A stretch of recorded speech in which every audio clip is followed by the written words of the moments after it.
Welcome to Ethical Edge Insights, Conversations with ChangeMakers, a space for deeply reflective conversations with those shaping our world. Here we explore their journeys, their greatest challenges, their most significant contributions to date, the contributions they seek to make, and how ethics have shown up along the way. Join us as we uncover the stories that shape our shared future. Good afternoon, good evening. No, it's good morning to you, Andrew. It's lovely to have you here. We've had some touch bases over the years because of our connection through positive psychology. But I don't actually know a lot about you prior to positive psych, and I'm really happy that you've come to have a chat with me on this ChangeMakers. So if you could tell us some about your career, however far you want to go back. I often use Richard Boyatzis as a classic example of he went all the way back to childhood and ran the ribbon through. So however far you want to go back, and also kind of what inspired you to then leap into where you are now. Well, thank you very much for having me, Wendy-Ann. It's a pleasure to be able to be here and to start by recounting where I've come from, my career journey. I often like to think, when I think about my career journey, of a metaphor that I believe is a Robertson Davies, a great Canadian author. He sometimes said that the past looks clearer through the rearview mirror. And so this idea that certainly as I've been driving forward throughout my career, I don't think I ever necessarily knew where I was going or what the turns were going to be. But when I look backward through the rearview mirror, it all seems to somehow make sense and get to the place where I am. My background actually started in the arts, so I will join Richard Boyatzi with going back to childhood. I grew up in a family that cared an enormous amount about the arts. I went to a performing arts high school. My particular passion was all about theater, and I loved being on stage. I loved directing theater. Eventually, I became very obsessed with producing theater and contemporary dance, and that was really where I started my career. Juxtaposed with that, in my late teens, early 20s, I was also really interested in learning about as much as I possibly could. Those two things were very intersected. I was really interested in the arts, but I was also really interested in learning. Definitely a love of learning kind of guy. And so I went to a I went to a liberal arts university, and loved just focusing on interdisciplinarity, focusing on critical theory, focusing on I wound up doing my first degree in social anthropology and basically critical theory and performance. So kind of conflation of things that was a tiny little subdiscipline called theater anthropology or performance studies. Those were all the kinds of things that I was really interested in. After university, I did work professionally in the performing arts, producing theater and ballet in Toronto. And I wound up getting hired in my mid 20s by a bank, the Bank of Montreal, which is one of Canada's big banks, to run a theater prize and to manage all of their arts sponsorships. And 15 years later, I left the bank basically responsible for leadership and culture. And it was just one of those things that, a big organization, BMO had about 50,000 people, can give you these kind of bizarre, wonderful careers, especially when you don't actually care about banking, but you care about human beings, which was my case. And I like to think of my career at BMO really in kind of three acts. The first act was really all about that brand marketing experience of sponsorships and events and donations and things like that. And then I moved into leadership development because I was fascinated by this whole infrastructure that existed at the bank. We had a corporate university, they had a faculty of leadership. There was like, what is this leadership development thing? That definitely didn't exist in the nonprofit arts sector that I had come from. And it seemed to be kind of like corporate theater, would be the best way that I could describe it. Like they were teaching people about how to be, better leaders and better like communicators. And I was like, this seems a lot like theater. So I went into leadership development, discovered coaching, became a coach, got certified as a coach, wound up teaching managers how to coach within the organization, thousands of managers running a big coaching program within the organization. And it was around that period of time, kind of in the second act of my time at BMO, that I discovered positive psychology. Mm. And our corporate university had a little library, and in that little library, I went in one day and I saw a book that just it seemed like it was calling me, and it was Flow by Mihaly Csikszentmihalyi, and I pulled it off the shelf and I started reading, and I was just immediately transformed. I mean, this was a vocabulary and a language and a way of thinking about experience and optimal experience that I just intuitively understood Mm. and never had had vocabulary for or an understanding of. And of course, following like who is this Csikszentmihalyi guy, and discovering about positive psychology, thinking like learning that there's this whole entire field that studies optimal experience in different kinds of ways, well-being, what does that even mean? Just learning about things like meaning and engagement, and those were always the things that got me really excited. Mm. Uh, that's ultimately what got me to the University of Pennsylvania, where I did a Master's of Applied Positive Psychology program in about 2012, and just that program transformed the way that I thought about all sorts of different things. Initially, at an individual level, I went to MAP because I was really interested in the science of coaching. And I thought that positive psychology at that point in time, especially, was probably the best place to be able to discover the science of coaching. I didn't really know about coaching psychology. If I did, I probably would have gone there. But I went to MAP at Penn, and as I was learning about all of at Penn, there's a lot of focus on PERMA. And so, as I was focusing on PERMA at the individual level, all I could think of at the time was, wow, if we want individuals to experience things like PERMA, I was also learning about things like eudaimonic well-being at that point, and we can talk probably much more about that as we have more of a conversation today. But as I was thinking about, wow, how do we get individuals to flourish? All I could think of is that's not going to happen in the organization that I'm part of unless leaders change their behavior and unless the culture of the organization is actually set up to allow people to flourish. So, this whole idea of how do we change the conditions that might allow an individual to flourish, as opposed to what are the individual interventions that I can do to help someone flourish, became the thing that I became really, really passionate about. And that I started writing my papers about that. I started to just really think all sorts about, these structural conditions.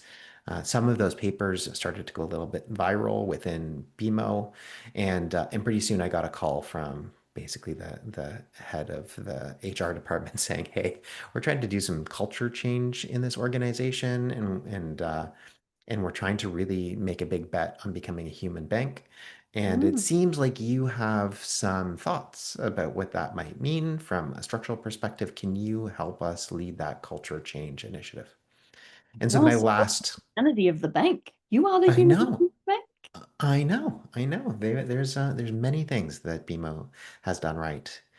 And so the third act of my time at BMO was really about leading this pretty massive culture change initiative with 50,000 people and basically trying to do that in as human a way as possible, which meant a real appreciative inquiry, focused way of doing that, a real, whole system change, but especially bottom up approach to being able to rethink purpose and values and translate that into behavior, and then try to figure out how do we bring that to life throughout all of our human operating systems within the organization, the way that we think about how we hire people, how we grow people, how we manage performance, how we fire people. All of those things were within the remit of trying to bring this new culture to life.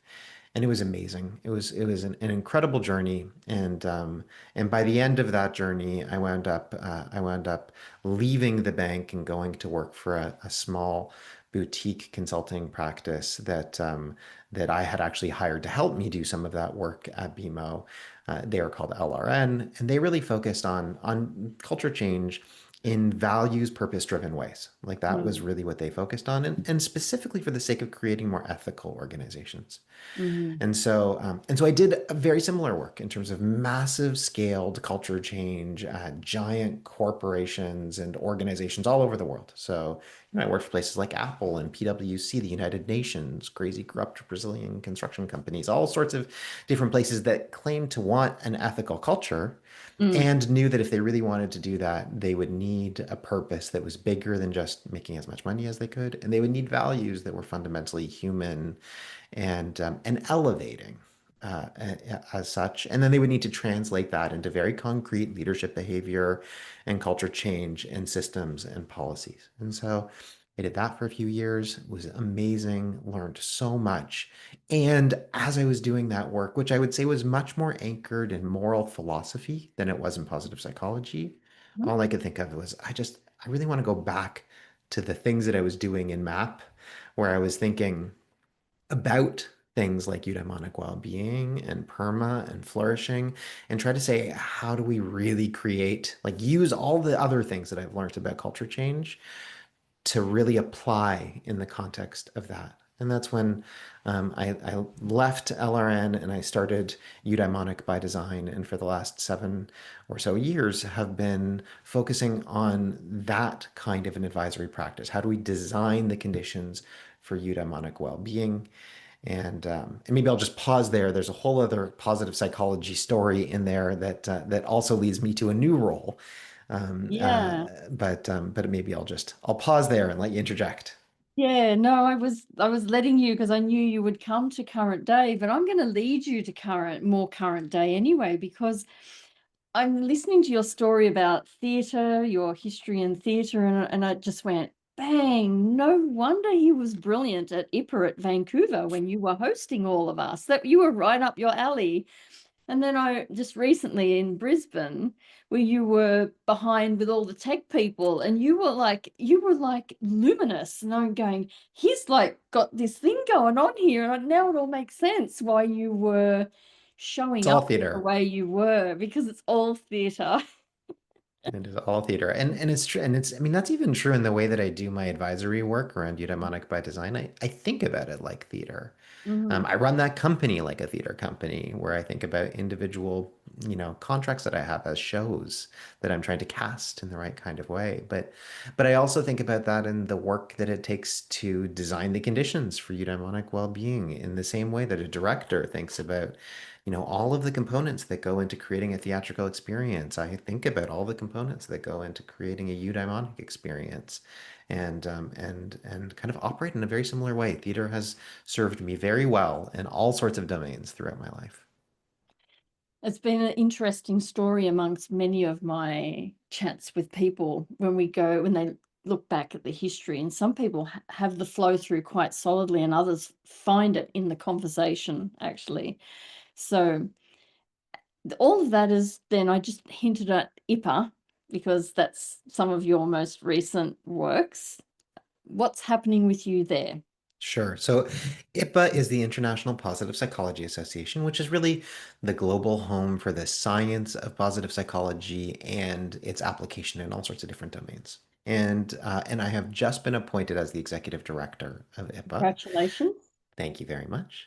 This is a part-time role, so I'm still doing Eudaimonic by Design as well. But I've been on the board of IPA for the last 5 years. As you said, I chaired the eighth World Congress in 2023 in Vancouver, and I've been the treasurer of the association for the last 5 years. And in many ways, for the last year and a half or so, I've been acting as a voluntary interim executive director in the association, and so this shift is not a completely new transition. It's more just a formalization of something that I have been doing somewhat informally ever since, and it really marks a transition point for the association, an evolution point, let's say. I think that there's a real opportunity within positive psychology for us to, and specifically within the association, to really think about who we are, what we stand for, and how we bring that to life in all sorts of different ways. And so I think that the board's decision to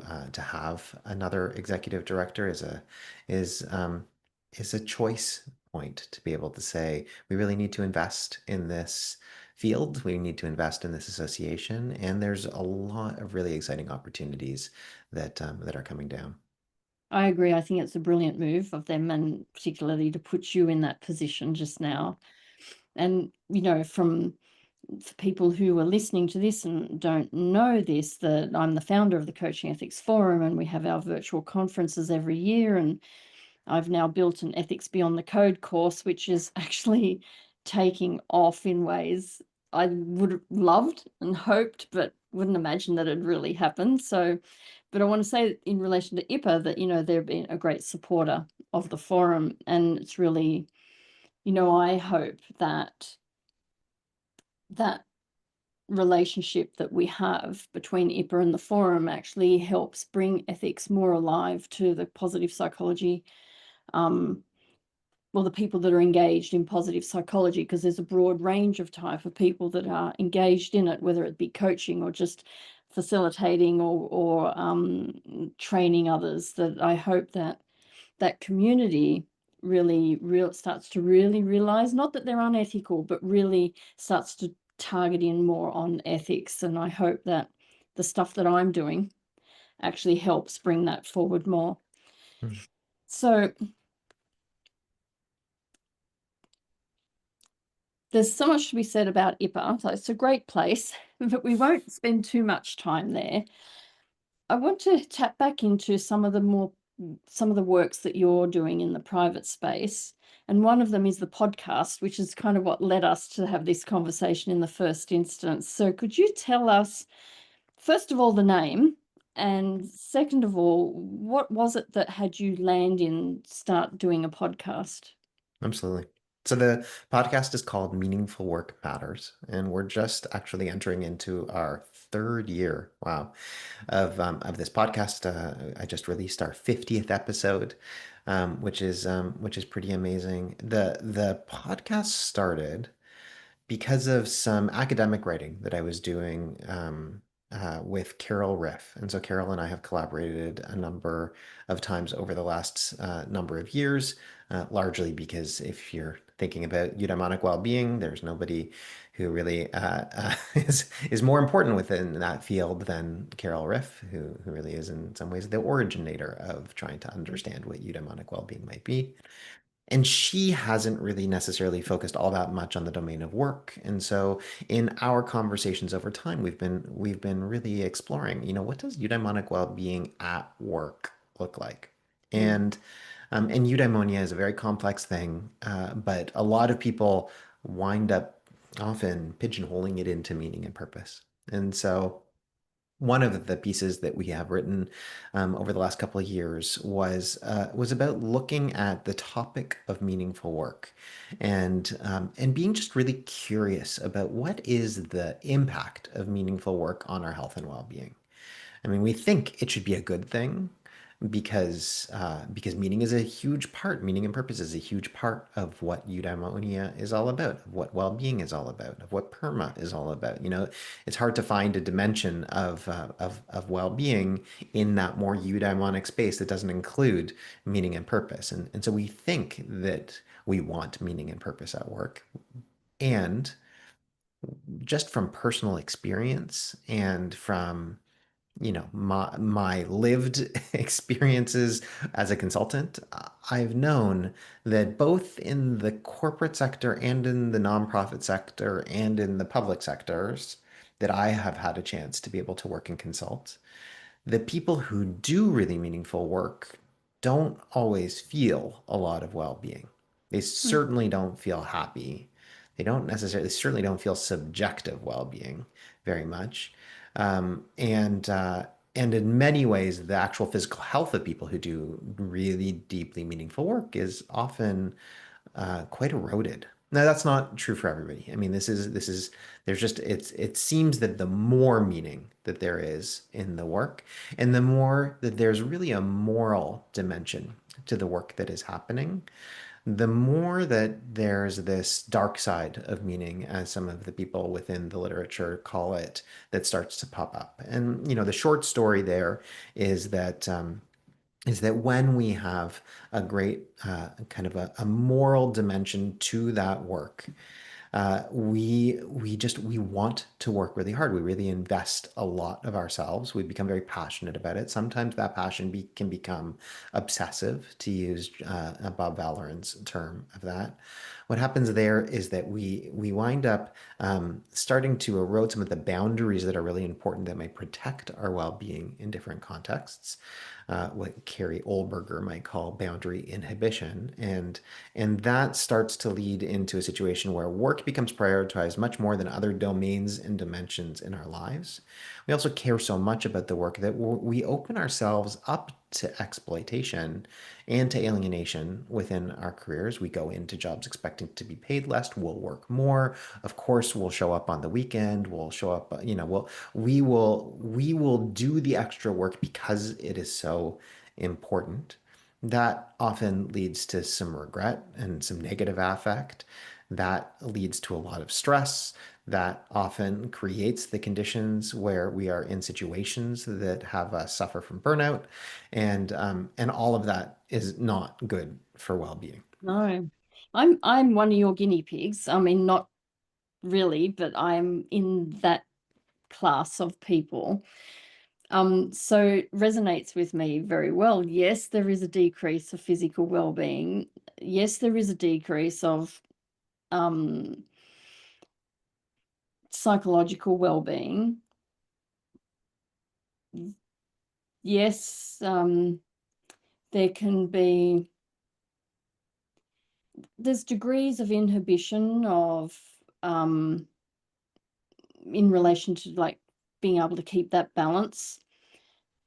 The point of difference for me was that I had an end point in the game. I knew what I was doing. I didn't realize the degree of sacrifice I was making to myself, but I had the end point in mind, knowing I was going to get to where I am right now, where I got space, where I'm out doing my 10K walks again, where I'm totally rejuvenated after about 3 weeks of increasingly setting up the structures of my life again to be to even be more social. So I pretty well cut out my social life, apart from going to Australia to see my daughter. This is just a case example. So this is real, what he's talking about. I'm one of those people, whether he didn't realize it. And then so that's been my life over the last 12 months. So even socially, I dropped out of social life. I'm now entering back into social life, and it's taken me 3 weeks. I didn't want to before now. I wanted to stay, as I'm an introvert ultimately, so I just wanted to stay in my hole and totally just do my own thing and let go of, because there's layers of letting go of how you were working, and I was aware of it. So I was working with that, and it was quite easy for me to do because I'm fairly self-aware. So I tap into stuff. So yeah, and each layer that was kind of unpeeling from that very driven way of working, which was about everything I was doing of all these different ethics initiatives, that was just unfolding and dropping off and dropping off. And so I'm back here.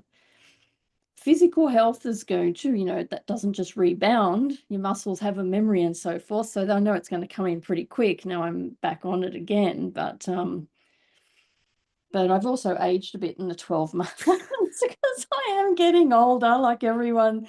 So I may not bounce back 100 where I was. Who knows what that's going to be. But I'm back in life again in its fullest context. And this is lovely. But I think the advantage for me is that perhaps it was because I was working for myself doing all of this. But that also meant that in terms of income, that's taken a massive hit, and people don't realize that I personally am carrying everything I'm doing. Hmm. And that's impacted me personally, financially, quite a lot. So Hmm. These yeah. are the things, right? Like this is, thank you for Yeah. sharing that story. And you're certainly not alone based on the conversations that I've had.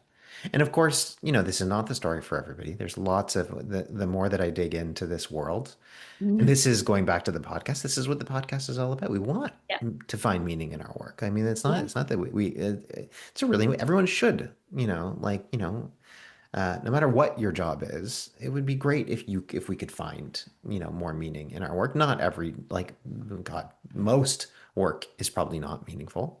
There's a lot of what David Graeber would call bullshit jobs that are out there. There's a lot of Yeah. undignified work that is Anything out with there. numbers is just not meaningful for me. But, it would be nice no matter what our job is if we could try to make it more meaningful.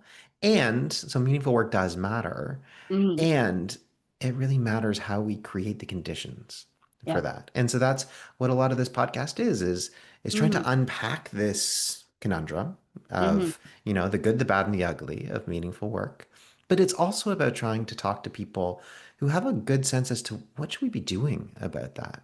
I think that my favorite metaphor, and I think that you just described it really well, is a metaphor that I got from Scott Barry Kaufman, who was used it in the context of Maslow and kind of reimagining the hierarchy of needs. And Yeah. basically what Scott says is that if what Maslow really intended for that hierarchy of needs is probably a little bit more like a boat than a pyramid, where there are certain needs that we have that are kind of like the hull of the boat.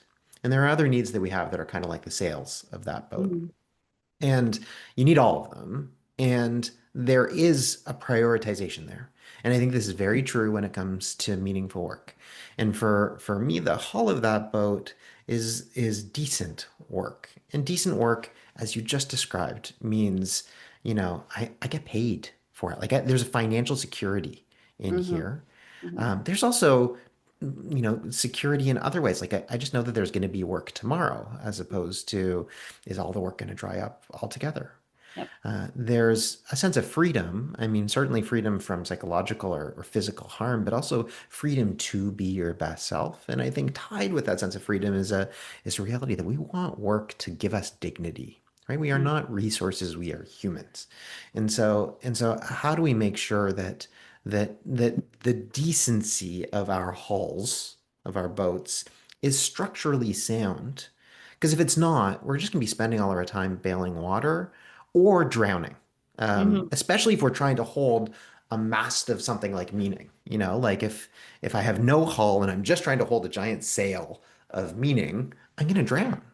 But if I have a hull and I don't have sails, and those sails could be things like meaning, they could be things like, positive relationships, they could be things like engagement, they could be things like autonomy. If I don't have those sails, I'm not going to go anywhere. I could have the best hull in the world, but I'm just going to be drifting along. So, Yep. you need both of those things, Mm-hmm. but there is, I think, a hierarchy to what comes first. Mm-hmm.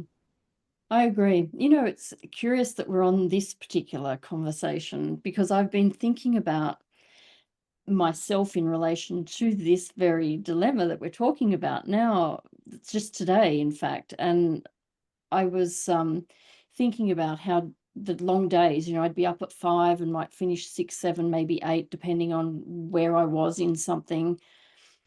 And I'm going, yeah, okay, I've been working like that for near on 12 months with intention to be that hyper focused for that long. But I go, but I safeguarded somewhere in there because I didn't ever once burn out. And ordinarily you would, right? So if you were thinking that whole space, so what were the protective factors for me? Protective factor was I knew I would have time with my daughter and granddaughter in Australia. So that I knew would be very little work time and out in the middle of nowhere of Tom Price, just like getting in touch with the earth and being able to let go of layers of all part of ego and everything when you're out there. It's lovely. So that's a protective factor, as well as being amongst people who love you reciprocally. And then there was like, okay, but then I'm back home working 3 or 4 months in between. And that's when I really ramped up the work time. So what was going on then for me that was a protective factor, given I'd shut down a lot of my life to do that? And it was actually, some people say that you've been doing so much across many different things. I go, yeah, but actually that ended up being a protective factor, because I would say, you know what, today I'm not doing that main thing that I'm really nutting out Hmm. right now. I'm actually pivoting and I'm going off to do this kind of thing. And it might have been Hmm. something creative for one of the other activities, something, different, short term, kind of get in, do it, done. So you get the satisfaction in between long haul stuff that you got something completed, and you're totally using a whole different part of your brain in a different way. And then I said, and then I would go, and that's enough. Now I'm going to go lay out in my hammock. So I didn't extend out to social activities or anything, and I would still maybe spend a couple of hours of nothingness, but it was a day of pivot and then kind of nothing. And that then allowed me to go back in the next day and nut on that heavy duty stuff, whatever it was. So it's been really, I've been thinking about it this morning just by chance. Hmm. So I Hmm. don't know how that plays out with what Well, you've been I mean, I finding. think that uh, uh, if you know me, you know that I care. I love geeking out on all of this literature. It goes back to the podcast. This is the reason why I have a podcast, so that I have the Yeah, excuse to talk to awesome people who are yeah. doing research in this field and might have answers. When I hear you describe that, I actually think a little bit about Mario Lipswiersma, who's based in New Zealand and is an incredible meaningful work researcher. And what she says, she has this thing called the map of meaning that she's created over probably a couple decades now of work. And that map of meaning says that we find meaning in different kinds of ways. At least four. She kind of posits four. Some of them are very being oriented, some of them are very doing oriented. So sometimes we find meaning. I mean, I think most of us associate meaningful work with something like service, like really doing something for others. Mm, But we can also do stuff for ourselves by trying to, exercise our strengths, trying to kind of self-actualize in that kind of a way. Then there's kind of being. Then there's being oriented things. So I can be there for other people, and when I'm being for other people, my focus is on unity and just kind of some of the things that you were describing around your family feel like trying to be with others, trying to mm, feel like we are together, trying to mm, feel that important part of what meaningful work is for you is just being connected. And then mm, there's also being at the individual level, which is being in a doing kind of a way, or sorry, yeah, a being at the individual level, which is much more about having a sense of my own values and living into them, right? I think that this is what people who care about ethics and morality are really doing is we're finding ways of making sure that there's congruence between the things that we believe and the things that we care about. And the things that we're actually doing. And so that those kind of four pieces of either kind of feeling a sense of of uh, of coherence around my values, kind of being able to find ways of actually using and doing my strengths in various ways, being in service to other people, and then also feeling that there's unity or belonging within community are different just pieces of the meaningful work puzzle. And of course, we dance between all four of those things. There's probably one of those, just even as I've described it, that feels a little bit more neon to you.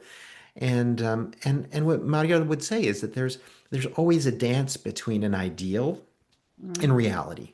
mm, And amongst those four quadrants, our job is to try to figure out how do we do that dance? Like, we might have an ideal, but sometimes we actually need to step back and do a little bit less.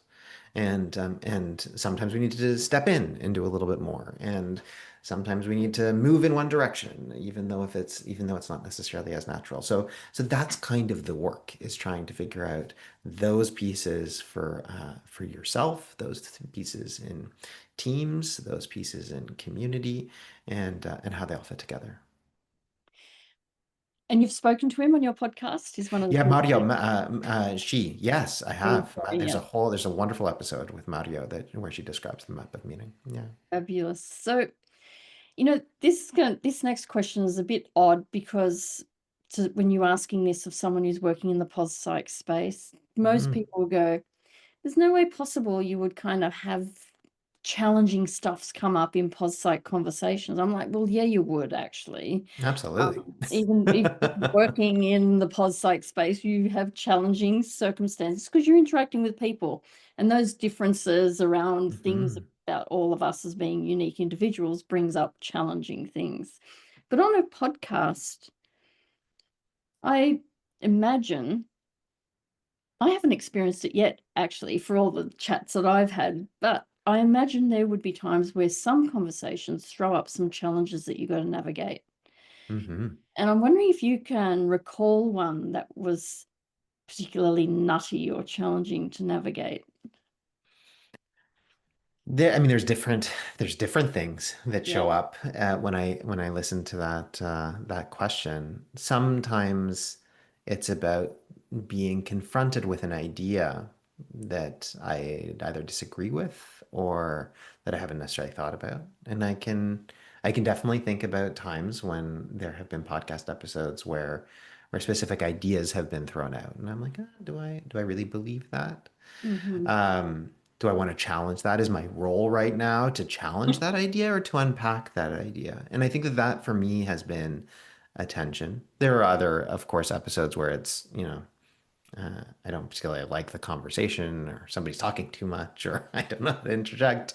Being a podcast host, I think is a learning journey of how do you weave that balance. And of course, there's all sorts of different kinds of podcasts. Some are very edited, some are much more just conversational. Mine is much more conversational. I very lightly edit the podcast that I'm doing. So that means that if I can't control, quote unquote, the conversation, it's not a great listening experience because somebody's just talking for an hour.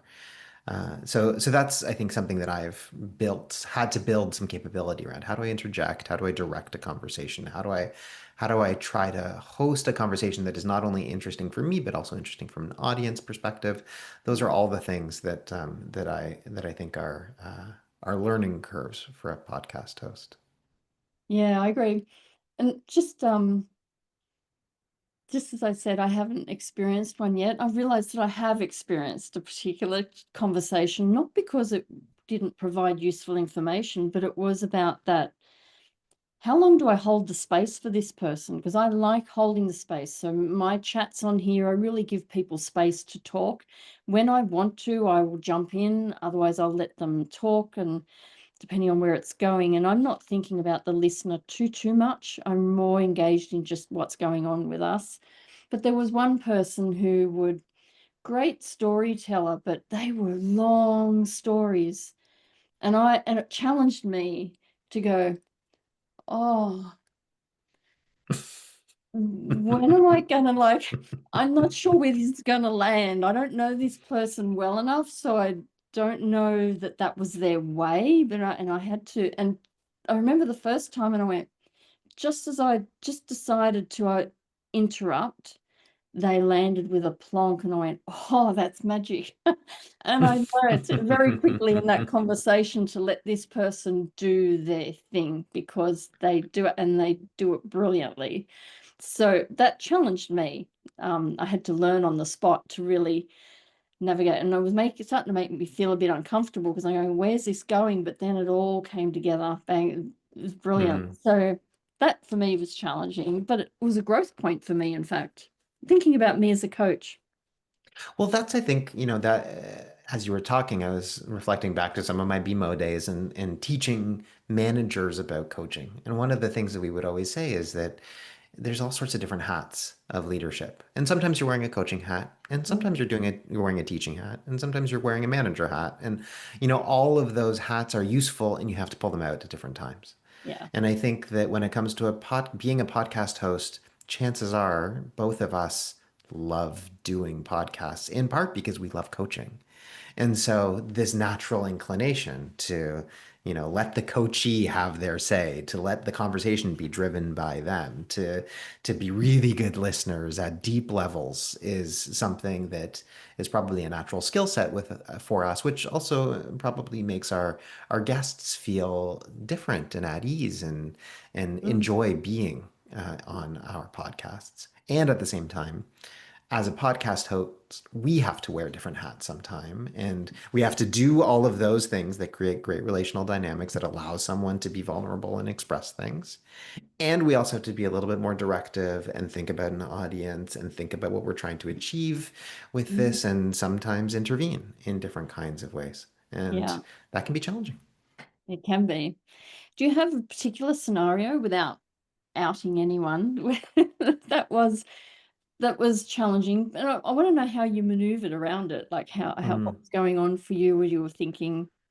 One of the things that I learned very quickly was that having podcast conversations where my podcast is audio, so I don't necessarily do video, but I have now always chosen to record using video so that someone can actually see my expression.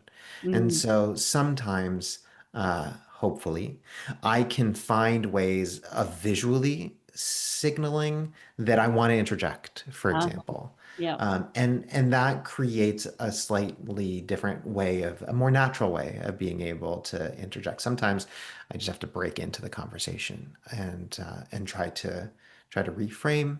Sometimes somebody's been talking for a very long time, and I need to try to find a way to synthesize. Like they've just listed 10 points about something, and it's like, wow, what if I was a listener? How would I try to make sense of all of that? So sometimes my job is synthesizer Mhm, of mhm, information. I think in each of those situations, the trick is how do you jump in, intervene, and for me. I think the most helpful thing that has allowed me to be able to do that is just always think about an audience. So, what is a listener going to be experiencing right now, and how can I be on their side? Because that's ultimately who I'm doing this for. mhm, mhm.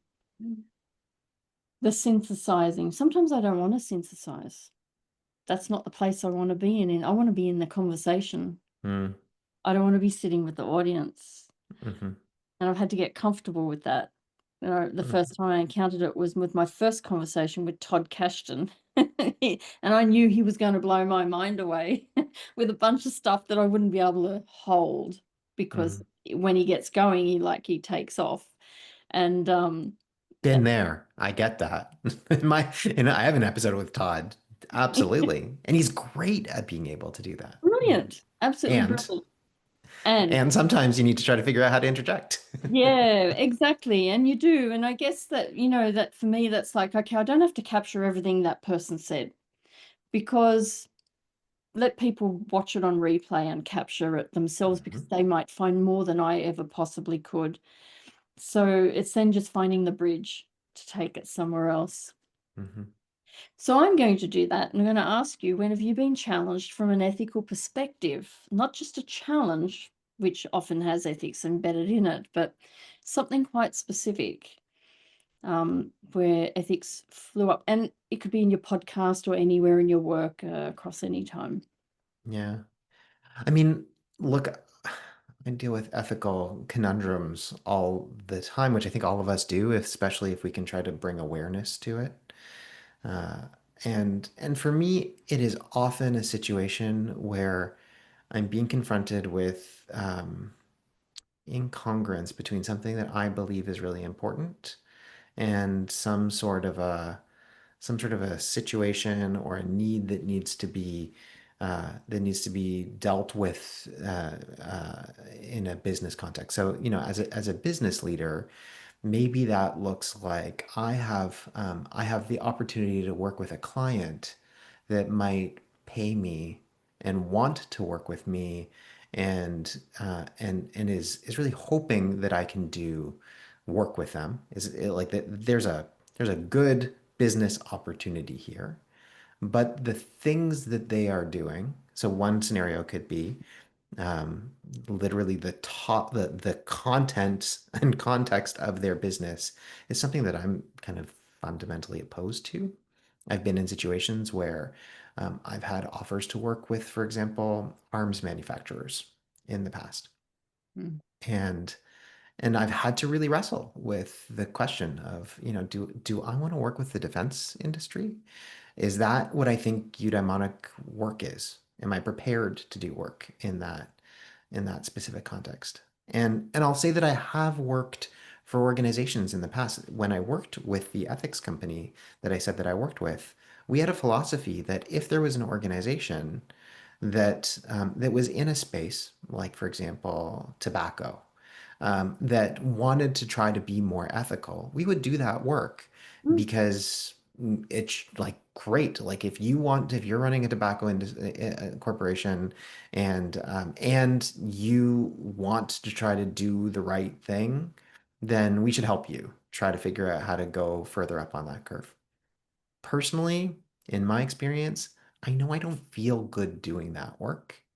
And so I've had to make really deliberate choices about when and who I want to work with and how much incongruity I'm prepared to live with. And what I've experienced over time is that the more incongruousness I feel as I'm doing the work, the less good of a job I will feel, and the more I hate doing the work. And so that's just made me be firmer and stronger about what kind of organizations I'm prepared to work on with. And as time has gone by, that's not only just been about sector or industry, that's also been about what I would describe as the psychodynamics of the leaders that I'm involved with. So if I have to work really hard at convincing a leadership team that they should care about human beings, uh, and they really like they only want to see financial proof that that's mhm. something that's important. All they care about is productivity or performance or competitive advantage. And really, the work that they're doing with me is probably just greenwashing to be able to say that they do care about those things. But in reality, their actions would suggest they don't. Even if they'll pay me good money to be able to go do the work, I will often I will often say no to those client engagements now, especially more than ever, because A, I hate doing the work, but B, I know the work's not going to actually work.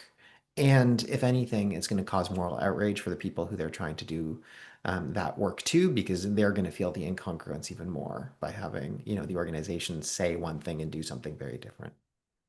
Yeah, that's a really difficult space to be in. And I think that for anyone listening that's like, this is Andrew taking his take on how he works with that, but also I recognize there's the many different kinds of takes that we can all have. And sometimes some of us are motivated uh, um, to actually go in and try and make a difference, even if Absolutely. it is just that one little, but they find the meaning and the congruence in how they frame it in themselves Totally. to be able to go and do the work, that it's like chipping away at a nut bit by bit by bit. Eventually change will happen. And we But need all of us, right? Like, I mean, that's the thing. absolutely. Like, I thank God there are people who want to do that Yes, because, of exactly. course, we want to try to convince other people that they should do the right thing, that they should be ethical, that they should care about people, that they should, Mm.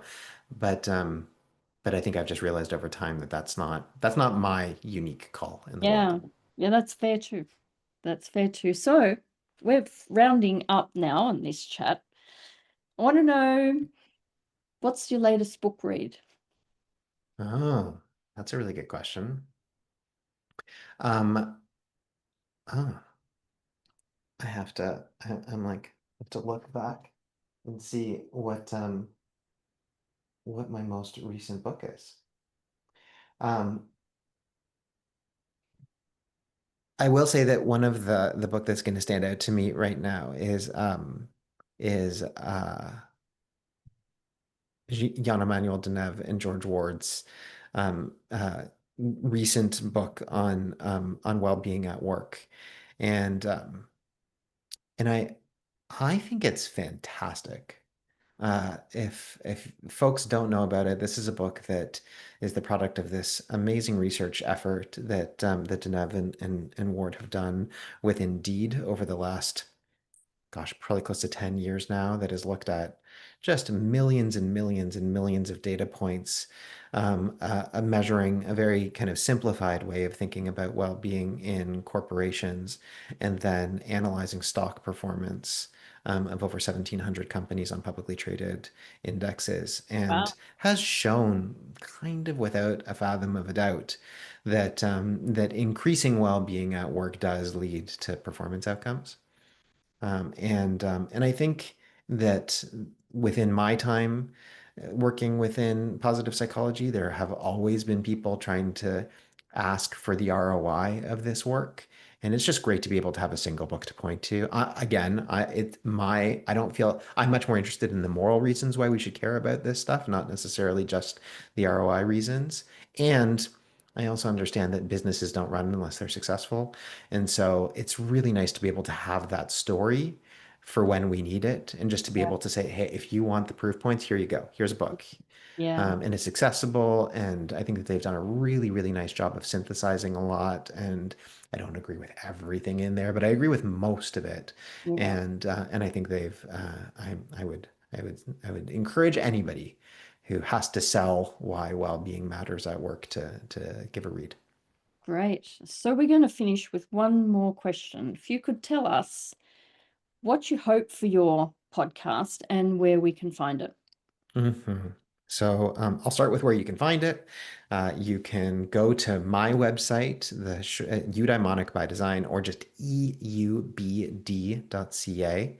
and you'll find the podcast there. Or you can go on any platform that has podcasts and just search for Meaningful Work Matters. So that's one. In terms of what my hopes are, I'm excited to start to, for the last couple of years, I've been really focused on really researchers and practitioners who are applying that research in the meaningful workspace. I Mhm. want to start to shift into organizations that are actually Okay. trying to do it, and Nice. to help them deconstruct what they're doing right based on all of this research. So that's I think where I hope to go more is the positive deviancy side of things, and to use that all the science as a way of deconstructing what's working well. That's a great shift. Love that pivot that you're making. So good luck with that. And thank you so much for coming on and having a chat with me. Thank you, Wendy, and it's been a pleasure.